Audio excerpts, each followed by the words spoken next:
तो वीडियो देखने से पहले ज़रूर कमेंट में कॉन्ग्रेचुलेशन बोल देना, क्योंकि चैनल फाइनली मोनेटाइज हो चुका है। अब मेरा दिल क्या बोलूँ, बहुत ज़्यादा ही खुश हूँ। शुक्रिया तुम लोगों का, सच में। अब मैं जितना चाहूँ उतना ज़्यादा वीडियो बना सकता हूँ, क्योंकि मम्मी पापा भी पूरी तरह से राज़ी है। तुम लोगों का शुक्रिया। तो चलो वीडियो को शुरू करते हैं। जैसा कि हमने पिछले एपिसोड के अंदर देखा था, हमारा एमसी दरवाजे को खोलने की कोशिश करता है, मगर दरवाज़ा बिल्कुल भी नहीं खोलता। जियाई बोलता है ये तो कभी भी नहीं होता एपोक्लिप्स गेम के अंदर, क्योंकि जिम्नेजियम और हॉस्पिटल का दरवाज़ा हमेशा ही खुला होता है, लॉक होता है, मगर उसके लिए चाबी होता है जो तुम कभी भी उस दरवाजे को खोल सकते हो। मगर ये दरवाज़ा क्यों नहीं खुल रहा? फिर हमारा एमसी पता नहीं क्या करता है, मगर दरवाज़ा खुल जाता है। हमारा एमसी बोलता है मैं आशा करता हूँ इसके अंदर जो लोग भी है वो इतना भी ज़्यादा गधे नहीं होंगे कि कुछ भी गलत करे मेरे साथ। फिर हमारा एमसी धीरे धीरे उस दरवाजे के अंदर जाने लगता है। फिर थोड़ा सा जाते ही हमारे एमसी के गले के पास कोई चाकू को पकड़ता है। जो चाकू को पकड़ता है वो बंदा बोलता है तुम इधर पे क्या कर रहे हो, जल्दी से मेरे को बताओ तुम्हारे पास कैसे ये चाबी इस रूम का आया है। फिर हमारा एमसी बोलता है सच में तुम थोड़ा सा तो तेज़ हो, मगर तुमने इस बार गलत बंदे से पंगा ले चुके हो। फिर हमारा एमसी उसके हाथ को पकड़ता है, जिससे कि उस बंदे के हाथों से चाकू गिर जाता है। फिर पैरों से उस बंदे के पैर पे मार के पीछे की तरफ जाके उसको पकड़ लेता है। फिर उस बंदे के मुंह के अंदर रुमाल को घुसा देता है, जिससे कि वो बंदा और बोल ना सके। फिर जियाई अपने इन्वेंटरी के अंदर से एक पर्दे को बाहर निकलता है, जिससे कि कुछ भी नहीं होता, रोशनी बाहर नहीं जाएगा। फिर जियाई उस पर्दे को जाके विंडो के ऊपर रख देता है और बोलता है जल्दी से लाइट को ऑन करो। एक लड़की बोलती है हम लोग लाइट को ऑन नहीं कर सकते, इससे सारे ज़ॉम्बी अटैक होकर हम लोगों के पास ही आएंगे, और हमने जल्दी से लाइट को भी सारे स्विच को पूरी तरह से बंद कर चुके हैं। फिर कोई और लड़की स्विच को ऑन कर देती है। फिर हम लोग उधर पे बाकी सारे लोगों को देखते हैं, जहाँ पे 5 लोग होते हैं। फिर जिस बंदे को हमारा एमसी मारा होता है, मानी मान सोचता है तो ये बंदा वही है जो पिछले रात को बहुत सारे ज़ॉम्बी के साथ अकेला ही फाइट कर रहा था। मैंने तो सोचा था ये बंदा पूरी तरह से मर चुका होगा और मैं जाके सारे लूट को ले लूँगा। फिर हमारा एमसी उसको देख के बोलता है मेरे को पता है तुम मेरे बारे में अभी क्या सोच रहे हो, ज़्यादा एरोगेंट मत बनो। इतना ज़्यादा कमज़ोर होने के बाद भी मैं तुम्हारे आंखें देख के बता सकता हूँ तुम मेरे से क्या चाहते हो, मगर ज़्यादा ग्रीडी मत बनो। तुम्हें पता है ज़्यादा लालच होने से क्या होता है, इससे तुम मर सकते हो। ये बोलने के साथ ही हमारा एमसी उसके गले को ही काट डालता है। ये देखने के बाद बाकी सारे लोग बहुत ज़्यादा ही डर जाते हैं। हम देखते हैं उस बंदे के हाथों से एक चाकू गिर जाता है। हमारा जय मानी मान सोचता है अगर मैं जल्दी से प्रिपेयर नहीं होता तो ये बंदा की जगह पे मैं मारा पड़ा होता। फिर जय उन सारे बाकी लोगों को बोलता है तुम लोग ज़्यादा टेंशन मत लो, मैं बहुत ज़्यादा ही अच्छा इंसान हूँ। बाकी सारे लोग सामने तो दिखाते हैं हाँ तुम बहुत ज़्यादा ही अच्छा इंसान हो, तुम्हारे जैसा अच्छा इंसान कोई भी नहीं। और मानी मान सोचता है सच में कितना ज़रा डरावना था। फिर हमारा एमसी बोलता है ये बंदा पहले मेरे को प्रोवोक करने की कोशिश किया, इसके बाद मैंने थोड़ा सा फोर्स का यूज़ किया। मैं बहुत ज़्यादा ही अच्छा इंसान हूँ, तुम लोगों को ज़्यादा डरने की कोई ज़रूरत नहीं है, ये थोड़ा सा मजाक था। फिर जो नर्स थी वो धीरे धीरे हमारे एमसी के पास आती है। फाइनली कोई तो लड़की दिखी, वरना मेरे को तो लगा था ये मानव शायद से गे है, इसलिए राइटर लड़कियों को नहीं दिखाना चाहता हमारे एमसी के जीवन के अंदर। फिर डॉक्टर बोलती है तुम्हें चिंता करने की कोई ज़रूरत नहीं है, हम सब लोगों ने देखा है कि ये सारी गलती इस लड़के का ही था। फिर वो लड़की घबराते हुए बाकी लोगों की तरफ देखती है और बोलती है क्या मैंने बिल्कुल सही बोला? बाकी लोग भी बोलते हैं घबराते हुए हाँ तुमने बिल्कुल सही बोला। हमारा एमसी बोलता है अच्छा है, तुम लोग अच्छे से जानते हो क्या सही है। फिर जियाई उन लोगों के सामने से जाने लगता है। ये देखने के बाद बाकी लोग भी बहुत ज़्यादा घबरा जाता है। जियाई मन मन सोचता है आज के फाइट के अंदर मेरा पूरा एनर्जी ख़त्म हो चुका है, मेरे को जल्दी से एनर्जी को इकट्ठा करके कल मेरे मिशन को पूरा करना पड़ेगा, जितना जल्दी हो सके उतना जल्दी। फिर जियाई चेयर के ऊपर बैठ के बोलता है तो तुम लोग इस बॉडी का हैंडल कर लो और इस ब्लड को भी। फिर बाकी सारे लोग भी बोलते हैं ठीक है। फिर हम लोग देखते हैं दोनों लड़के मिलके उसके शरीर को लेके जाते हैं और 2 लड़की मिलके फ्लोर के अंदर जो ब्लड पड़ा होता है उसको क्लीन करने लगते हैं। फिर जियाई मन मन सोचता है इस लड़की को शायद से मैंने कहीं पे तो देखा है।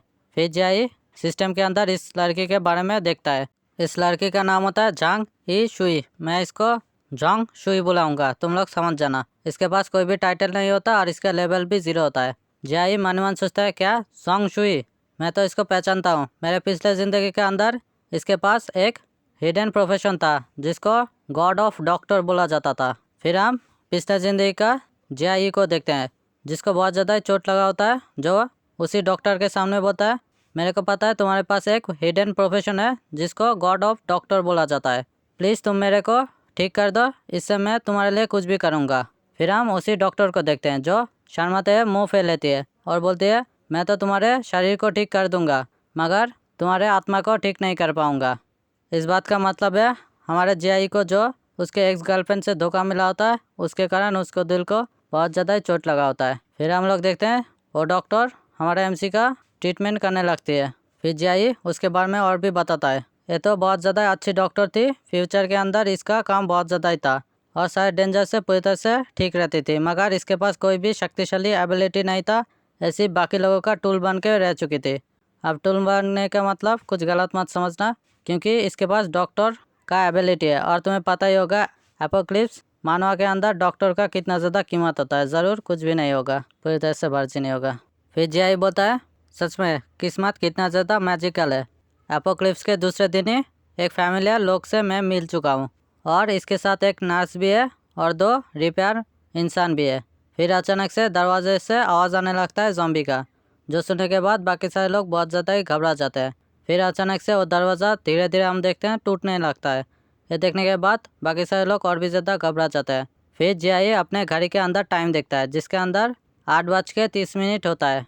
फिर जीआई अपने पास से कार्ड बाहर निकालता है, फिर उन सारे कार्डों के अंदर से खाना बाहर निकलता है। फिर जीआई खाना खाने लगता है। ये देखने के बाद बाकी दोनों लड़के के मुंह से पानी निकलने लगता है और नर्स के पेट के अंदर से आवाज़ आने लगता है। जाओ शुई को भी बहुत ज़्यादा ही बुरा लग रहा होता है, उसको भी भूख लगी होती है। फिर जांग शुई बोलती है, तुम्हारे पास इतना सारा खाना किधर से आया, क्या तुम हम लोगों को भी बता सकते हो, हम लोग भी ट्राई करेंगे इतना सारा खाने को पाने का। फिर जीआई मन मन सोचता है, चलो मछली जल के अंदर फंस चुकी है, इसका मतलब हमारा जीआई कुछ तो इन लोगों के साथ कुछ करना चाहता है।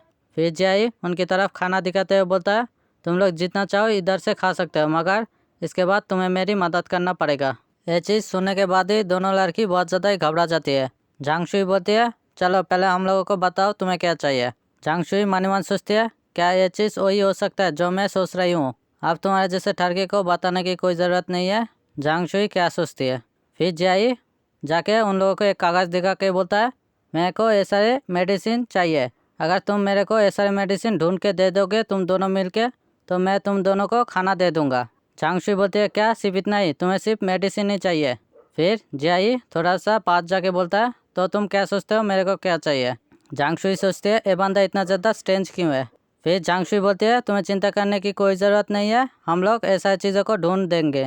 फिर जीआई जाके उन दोनों बंदों के पास भी जाता है और बोलता है, मेरे को ये सारी चीज़ें चाहिए, अगर तुम मेरे को ये सारी चीज़ें बना कर दे दोगे तो मैं तुम लोगों को भी खाना दे दूंगा जितना तुम्हारा प्राइस होगा।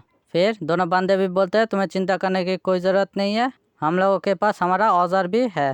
फिर जीआई अपने पास से कुछ कार्ड बाहर निकल के उन लोगों को देता है, बोलता है ये सारी चीज़ों का यूज़ करो, पता नहीं ये सारी चीज़ें क्या होता है।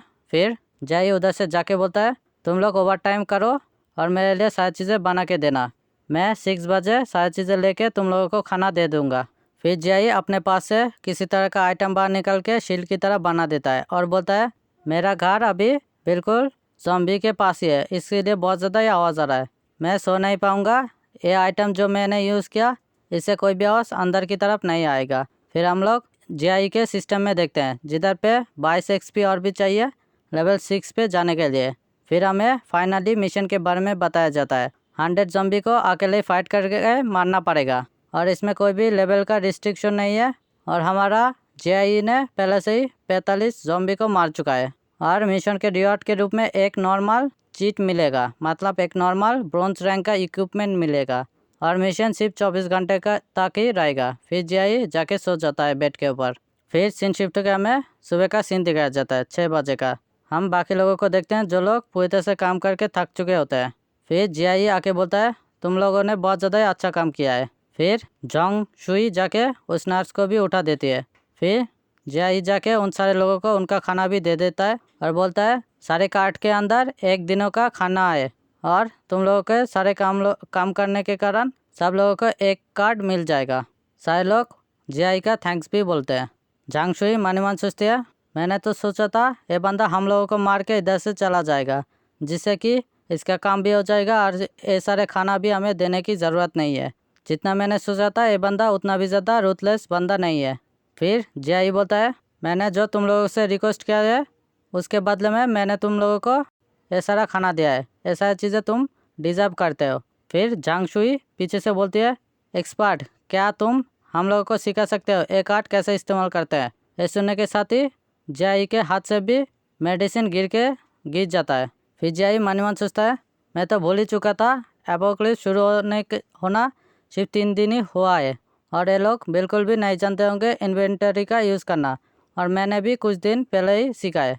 फिर जियाई अपने पास से कुछ कार्ड बाहर निकल के उन लोगों को दिखाता है और बोलता है ऐसे करना है। तो यहीं पे ये चैप्टर ख़त्म होता है और आज ही 2 और भी चैप्टर इसके आएंगे, उसके लिए भी इंतज़ार करना और कमेंट में कॉन्ग्रेचुलेशन लिखना मत भूलना। बाय और तुम लोगों को दिल से शुक्रिया।